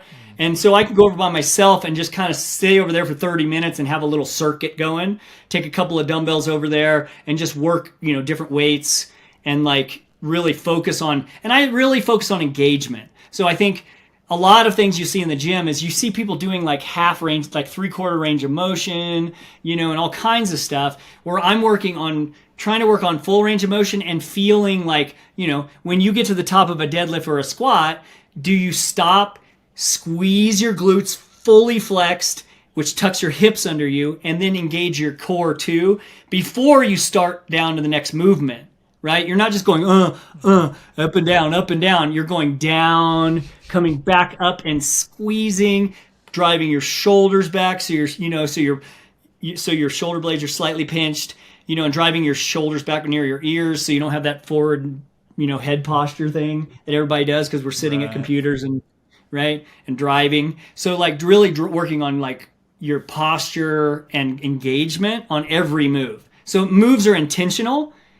And that's what I like about dumbbells, because you're using your whole body, right? If you're doing upper body, lower body superset, you have to use the whole body. You're using your core, you're using your glutes, you're squeezing your glutes. So I don't worry about working super heavy, except every once in a while. When I'm in like off phases, I'll do some heavier days. And then when I'm back into heavy training, volume, endurance training, then I'm doing more of this dumbbell type work. Okay. I love that. I'm definitely going to steal some of these ideas because it sounds, again, like it's efficient, it's intentional, and you're doing, very like beneficial work without having to waste a bunch of time. And I love the idea of just like, using kettlebells or dumbbells and something that's like just way easier and faster, which is nice. Look, there's a look at, go ahead. Yeah, at some point, go back to my, maybe 6-8 months ago, there's a black and white video of a bunch of just little moves all pieced together in a video, in a black and white video in my garage. And I call it Tough 24. And I think I list even the exercises, but it's all, you never put down the dumbbells for like, you do 8 things times 3 sets. And so that's like pretty much the key workout I do most of the time. Some variation of that. I mix up the moves all the time just to keep it fresh. Whatever I'm in the mood for that day, I come up, like sometimes I just walk in my head and go, okay, I'm going to do these 8 exercises, But that's probably the example of what I do right now. Tough 21 is like kind of my original, but I add on to it, so it's more like 9 moves instead of 7 moves now. And I do a lot of like dumbbell work with the upper body while I'm doing core. That's cool. It's like those functional movements where you're kind of doing everything full body. That functional stuff is huge. Would you attribute like your longevity to strength training, or what would you, if you had to pick, like, is there one thing you would pick that's like, okay, this is what's allowed me to be able to do this for so long? It's a couple of things. It's a few things. I think strength and mobility, because I think mobility kind of like interweaves with strength, right? Range of motion exercises. I do a lot of yoga type stretching. So there's mobility mixed in with that. So I think those 2 things are really important because we do lose range of motion as we age. And we lose muscle mass, right? Like protein synthesis slows down after 35. You lose about an average of a pound of muscle a year if you don't do something to replace it. So it's important to have something under a load after you're 35 to maintain muscle mass. Otherwise, you're getting fatter, even by staying the same weight. So that's a tough truth to come to terms with when you're 45 or 50 and you're like, wow, I have never lifted weights. You're like, yeah, you need to. And you need to figure it out and learn the moves under lighter weight first. And as you learn the moves and good movement patterns, so you're not, I would caution people out there that don't just pick up weights and start lifting. Learn the moves and learn engagement movements, your feet alignment, everything. So you don't you don't keep like some kind of muscle imbalance you already have. You're just going to strengthen that muscle imbalance. So that's one thing I've worked on for a long time is movement patterns to kind of balance everything and make sure everything is engaging. And, even when I line up, I still stop before every single time, and I twist my feet into the floor a little bit and make sure my big toes are parallel. I look down and I like, okay, everything's good. Now I start my squat, right? So I set up. So I'm always thinking about that, even doing Bulgarian split squats, you would mention those, like making sure that you're not like reaching farther with one leg than the other when you set up, right? What if you're an inch farther in your drop, right? In your reach of that Bulgarian split squat on your left side versus your right side? Then you're creating a muscle imbalance or a muscle asymmetry, right? It's not symmetry, asymmetry. So you're not balanced. So you want to be always working on balance and engagement and alignment. But I think the strength training is definitely a big one, a key one. The other one would be nutrition. I mean, hands down, nutrition's probably those two together are like performance enhancer when you're older. Animal based. I mean, I eat animal based, high protein, like 1.2 to 1.3 grams of protein per pound of body weight is what I shoot for. I'm 145 pounds, so I shoot for 160 plus grams of protein a day in 3 to 4 servings. So I'm shooting for 50 to 60 grams of protein per serving, or 40 to 60, depending on the meal. That's my priority on my plate. And then everything else, I use fruit and starches. I kind of eat a paleo style food list. So I always go for fruit and starch, like potatoes and sweet potatoes as first choice. And then vegetables next. And then, then the top of the pyramid would be like moderate foods like wine and dark chocolate and, stuff like that. Occasionally some white rice or something like that. But for 90% of the time, I'm really strict on what I eat. Try to stay away from seed oils. I stay away from grains and sugar in my everyday diet. I love that, man. Yeah, dude, I cut out seed oils. I feel way better. I think it's like the inflammation that it causes, and I don't know what all the science is. Yeah, because they're a polyunsaturated fat, and they're rancid by the time you consume them.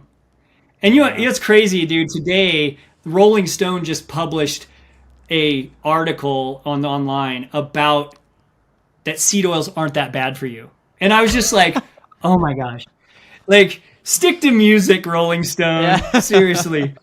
I was like, wow, who paid you off?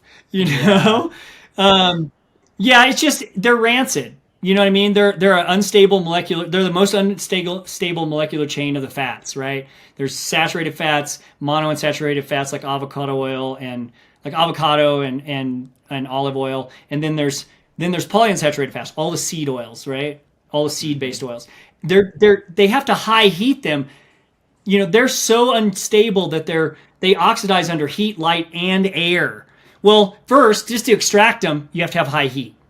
So there they are. They're oxidized. Now you're going to put them in a bottle with under light, under air, and now you're going to cook with them and heat them again. So by the time you eat them, they're so rancid, dude. They're not even like your body doesn't even really recognize them. Like it's like, what is this foreign thing you're trying to give me? So anyone who tries to tell you seed oils are good for you, like tell them to take a hike, man. Like go look at the molecular chain. It's unstable. Yeah, I had a dietitian on a couple weeks ago, and I couldn't argue with her because like I don't have any credentials, but she said seed oils weren't bad, and I'm like, oh no, I didn't want to say anything because again, I'm not a dietitian. I'm not like I don't have any certifications or anything, but I'm like, I know enough. I know how to read articles. I know how to form my own opinions on things, and it sucks, man. I think that it's starting to become more well known. I wouldn't say well known, more. But the dogma is ingrained. Yeah, the dogma is ingrained in mainstream nutrition and in the mainstream educational nutrition. As soon as I see registered dietitian, I immediately go, "Ooh, you're going to be stuck in your dogma." Like you're going to be quoting all the old studies that half of them have been debunked and you don't even know they've been debunked, right? If we look at the Ansel Keys diet heart hypothesis, that all the saturated fat and cholesterol causes heart disease narrative has been based on. he that has been debunked by over 70 more recent studies because we couldn't reproduce his studies because he threw out inconvenient data. You know, he was a horrible scientist because he had his end goal already set, and then he had to throw data out to back up his theory. So like when and those, some of his stuff, his 7-country study still gets quoted in mainstream nutrition and in vegetarian circles still. And he had to throw out like 14 or 15 countries out of that study to make it a 7-country. I think it was originally like a 23-country study. And he had to throw all these countries out because they were thin, didn't have heart disease, and they ate a lot of saturated fat and animal proteins and stuff like that. Oh, it cracks me up. That's so bad, I think man. the one way, if you're in our camp, one of the things we realize is we just kind of laugh about it now. We don't even take those people seriously. Like we pass around their posts and, you know, privately and like snicker and be like, can you believe this? Like, I can't believe they're still touting this stuff and people believe it, you know? But you can only tell people what they're ready to hear, right? Like anyone, they're not going to make a change unless they are ready to make a change. And, you know, I've been on a long walk in nutrition. I was almost a nutrition major, ended up being a graphic designer, but I did nutrition for a little bit, went into a nutritional program during my university years. And I'm glad I didn't, man. I feel like it's a blessing that I missed that bullet because I'd be stuck in that dogma, man. So I'm glad I learned it all like as part of my kind of long-term lifestyle path. We were vegetarians in our 20s for like 7 years, had major health issues. I lost muscle mass. You know, I came out of college really buff from all the lifting weights and mountain biking. And then all of a sudden, 7 years later, I'm like soft and like kind of fat. And like, and just looked like not fit. And I was running all the time.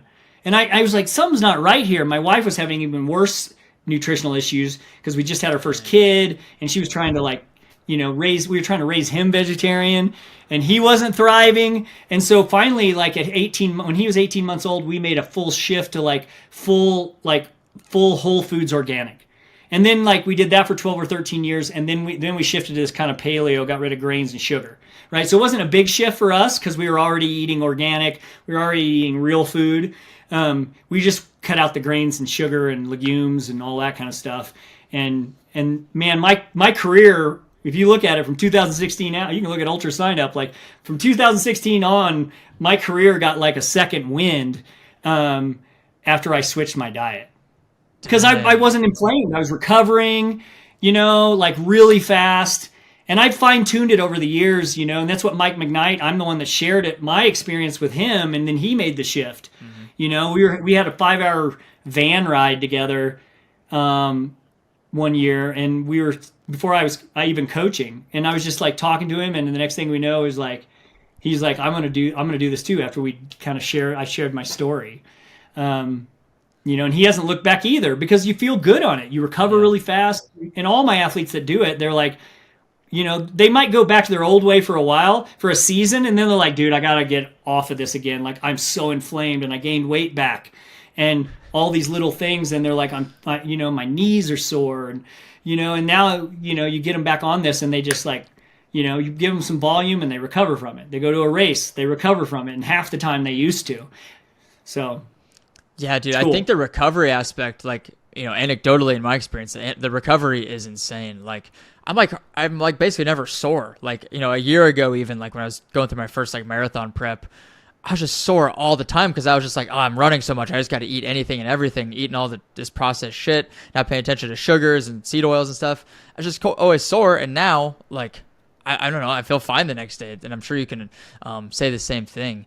The sugars too. The added sugars are so bad. Like I'm sure you've seen like Liquid IV or like some of these like higher end or these like more popular electrolyte supplements, and it's like 70% sugar in those things. It's so bad. It's terrible. Yeah, I actually have to coach athletes that if they're new, we have to kind of guide them through that process of like when I say electrolytes, I'm talking about strict electrolytes, not some like sugary drink that says it's an electrolyte drink. Don't be drinking that crap because it's just going to jack your blood sugar up. And then you can't tap into fat and your body's going to say store fat in the cell. As soon as your blood sugar's way up and your pancreas is kicking out insulin, it's signaling store fat in the cell. So anyway, good stuff though, man. It's definitely can be life changing for some of my older athletes, that think their ultra running career is on the big time decline, and they show up and make a big lifestyle kind of nutrition change to kind of what we call OFM, optimized fat metabolism. So it's basically kind of a initial keto reset approach for 4 weeks, and then we go into like strategic carbohydrate use from like paleo food list. So it's like bringing back fruit and starch around effort and volume. That's basically the quick of it. And really teaches their body to tap into onboard fat at a deeper rate. And then they aren't snacking. We're like, eat a meal, let it burn, eat a meal, let it burn. And man, they'll lose weight. All of a sudden their inflammation's way, way down. They're recovering really fast. And, and I've even had, one of the coolest ones probably is I had one athlete who was in his 60s, and he said his wife always listened into our conversation because he put me on speaker. And so she was always listening in when we were talking on our coaching calls. And after he'd done it for a while and he'd lost a bunch of weight, and he got down to like his like high school weight in his 60s, right? He was lean, wow, like back to a 6-pack in his 60s. And he was like, I didn't think I could get this lean again at my age. Like, this is awesome. Like I feel great. I got good muscle mass. And he goes like, I'm not like sitting around with this like spare tire anymore. And his wife in the background's like, thank you, Jeff Browning.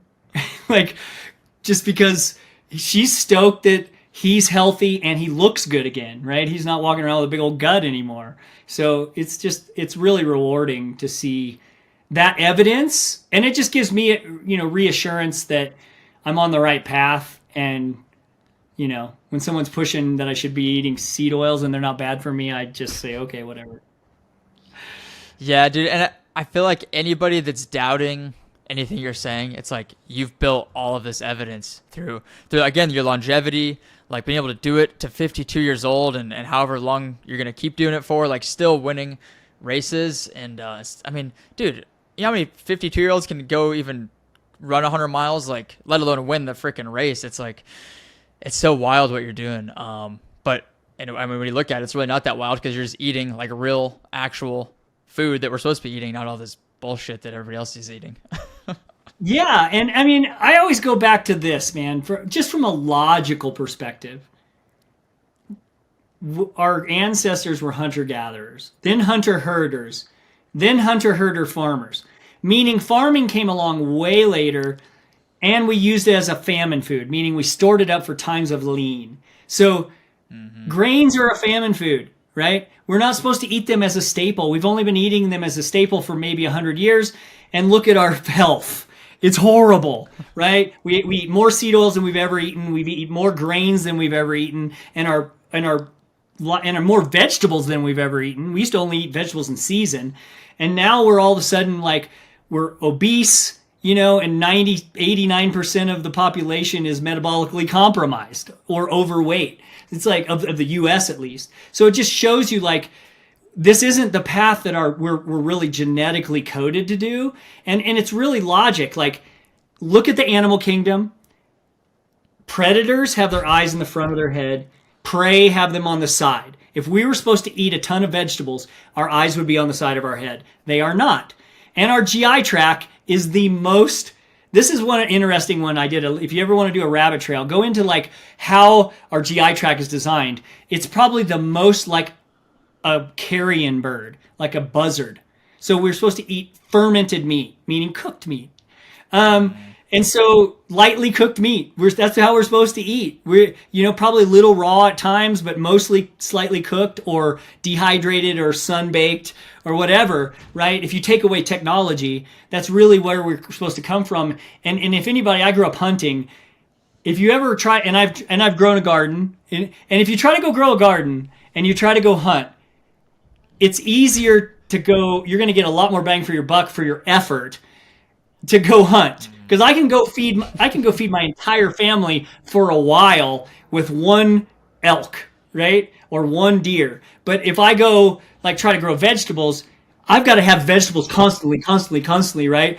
You just got to eat so many vegetables just to get enough. And then you got all these defense. One of the things I love about the carnivore movement is that it's brought attention and brought up the conversation that we never were having about anti-nutrients and defense chemicals in vegetables. We've always looked at vegetables as this like super clean, great for you thing, but when you understand them from a defense mechanism, right? If they're rooted in the ground and they can't run away from a predator like a elk or a deer or a bison, right? Or a human who's gathering them and cutting it. Like if it can't run away from that, it has to have some kind of defense chemical to keep it from being eaten into extinction. So that defense chemical is chemicals like toxins in its seed, toxins in certain parts of the plant, in its leaves, oxalates, lectins, phytic acid, right? All these things that wreak havoc in our gut and block, absorption of certain nutrients in our gut. Like all these kind of things that we weren't really talking about and aren't really talked about in the mainstream nutritional circles. You never hear about that.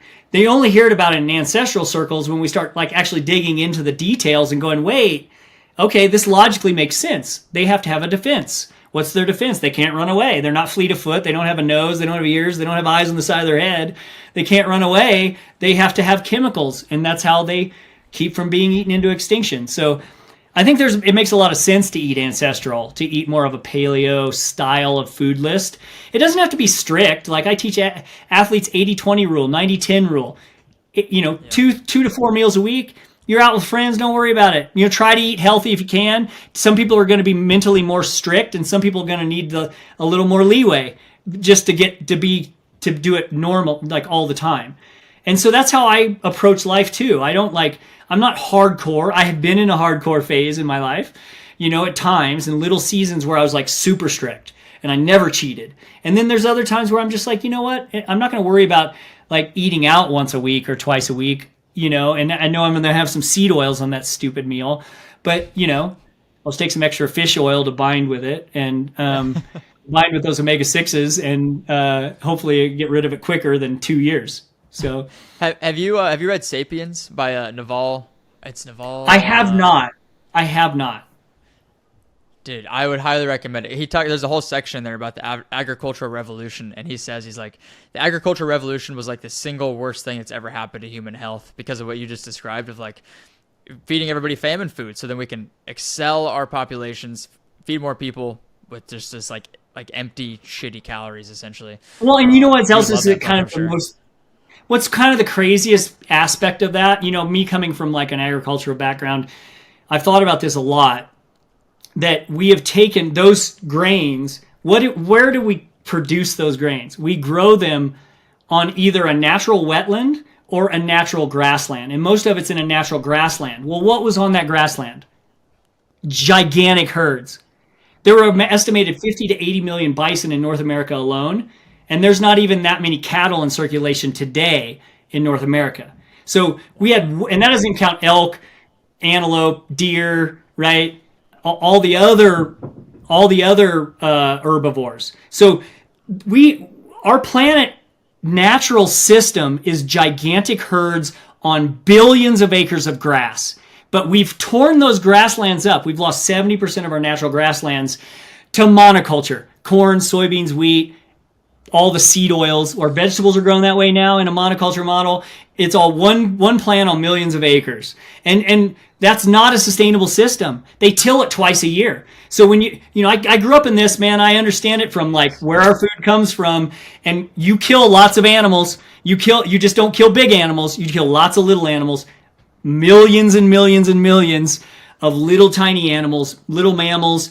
You tear up their burrows because you dig down in the dirt like 12 to 18 inches when you till the ground after a harvest. So you disrupt those animals 3 times a year in most monoculture models. So you're either displacing them or you're tearing up their dens and where they live. But a natural grassland, what do? You don't do anything. The herbivores go through and mow it down with their mouth, They convert all that in their multi-chambered stomach, all that fiber and nutrients out of the grass into their muscle meat, and then we're the predator that eats them. Like, that's the natural cycle, people. And like, until people get a hold of that and understand that they're just being used by big ag and all those industries that take all those grains and highly process them and put them in the middle aisles of the grocery store for you to be addicted to. Like, until people get a hold of that and understand that they're being used like a pawn, I think we're destined to just be our little small following of people who are just passing this information around to each other one-on-one and going, yeah, don't eat that way. If you want longevity, don't eat that way, So Yeah, dude, that's so crazy. The whole monoculture thing is so wild. And I've heard that, I'm sure you know this too, but it's like every year that goes by, every harvest, they become less and less nutrient dense. The soil becomes worse and worse, less like the nitrates and stuff become less concentrated. And so it's like over time, like you're not even gonna be able to grow anything except for like this artificial shit that they figure out how to grow. Well, this is a very interesting point. We could talk about this whole seed oil thing and nutrition stuff forever, I feel like. So wait, I got to make one more point, and then I'll shut up. I think the one thing that's really interesting is to remember that if you're going to grow vegetables, if anybody's ever grown a garden, you have to improve the soil. And there's only one way there's two ways to improve the soil. You have to fertilize it. It's either like chemical fertilizer, which is petroleum based, which everyone can agree that's not a good idea, right? The second one is organic, and organic is not just manure, it's blood, bone, and manure. We have to use animals as part of the cycle. If we don't use cycle, then we can't grow vegetables. We can't grow grains without fertilizer. Otherwise, the soil degrades, and literally your seeds will not sprout in the ground by season 3 if you don't improve the soil every year. Any gardener knows this. You have to use fertilizer. And so you have to use animals. We're part of the circle. And once we get a hold of that, then you can like free your mind from the propaganda machine. I love it, dude. We're letting the people know, man. You're letting the people know. I hope that all the people listening to this can take this and apply it and keep spreading the knowledge and get rid of all these, people that are pushing all the other bull crap that's out there. I love it. Well, I did want to ask you one more thing about your nutrition when it comes to racing and running. How do you do like supplements? Do you do? I know you said like Redmond's Relight. Do you do like gels, endurance powders? Like, what does your race and training nutrition look like? And now, after being on my soapbox about processed foods, processed carbohydrates for racing work. And that's where they have a place. That's why I say there is a place for some of this. It just shouldn't be a staple in our diet, right? So, long runs, races, any efforts over 2 hours should be simple carbs, 200-300 calories an hour, whatever works for you, whether it's gels, whether it's powders and drinks, you need electrolytes mixed in there. That's what I race on. I race on Tailwind, and gels and a little bit of like mashed potatoes and potato chips and stuff like that. So that's the only time that I find that the processed like kind of technical nutrition, I guess, is appropriate. It's convenient. It's, shelf stable for a while. You can have it in drop bags. It's easy to carry around and travel with. So you have to use those products, but I use them sparingly, right? It's only going to be on my long run and it's only going to be on my races. And so when you look at like, if your diet's solid 95% of the time, that is going to be a blip on your metabolic system. I do a mix of goo, honey stinger. I've used Martin gels. I kind of mix it up. Like I don't really, Tailwind's my main baseline powder. That's what I do mostly. And then I just strategically add some gels here and there. Maybe in a 100-miler, 10 or 12 gels total, maybe 14. But most of it's liquid calories, IV dripping, liquid sipping all the time with electrolytes and Tailwind, just a powdered, carbohydrate. Nice. Dude, this has been a really fun, very informative podcast. I love hearing your story, getting to know you more, getting to chat. Tell the people about seed oils. I love it, man. What's like your next? I know you said you got a couple more hundreds this year, but I really want to know like what is Jeff's like big plan? What's his ultimate goal for the next like decade or for the rest of your life even? For me now, I'm moving into more of a like I've been racking up these kind of career stats that I've kind of my own personal goals. One was like to get 52 finishes this year. I'm doing Cocodona 250 next year, so my second 200 plus race in my backyard, finishes in Flagstaff, so I'm stoked about that. Focusing on that and figuring that out a little more and trying to perform at that distance. I think the other thing I'm really just in general, I still love hundreds. I still love racing. I'm kind of in this zone where I'm like, well, how long does this nutrition and height and strength training and mobility work? How long does it give me, right? So at this point, it's a question mark. Like, I'm just trying to show like, hey, if you do the little things and you kind of fine tune diet and strength and all the other things besides running, like how long can you perform? I don't know. I have no idea. I'm right now, I'm still very motivated to train hard. I love my training ground. I still like do my speed work. I still do hard hills. You know, I still get in the weight room. I still like dial in my nutrition, eat a ton of animal protein, and I really enjoy it. And I just want to see where it goes. What's that mean? You know, I don't know. We'll see. Like at some point I'll slow down enough that ultras become social and I'll enjoy the aid stations and I'll sit, you know, and I'll have a bigger pack and probably poles and like compression socks and everything. But for now, I'll just roll with it and have fun and see where it takes me. You know, I like the unknown about it. I love that, man. Well, dude, I feel like we could just sit here and talk for a couple more hours. We might have to do like a part 2 of this, like in a few months or something, because there's so many things I still want to ask you. But I know you're a busy guy. Man, make a list and we'll have a part 2. I'm good with that. Let's do it, man. This is fun, dude. I know you're a busy guy with family and training and everything else going on in your life. So I appreciate you taking the time to chat. Where's the best place for people to find you and connect with you? Instagram, Go Bronco Billy, and my coaching athlete website is gobroncobilly.com. So you can check me out there. I love it. Oh, one more question. Now that you said that, where does the nickname Bronco Billy come from?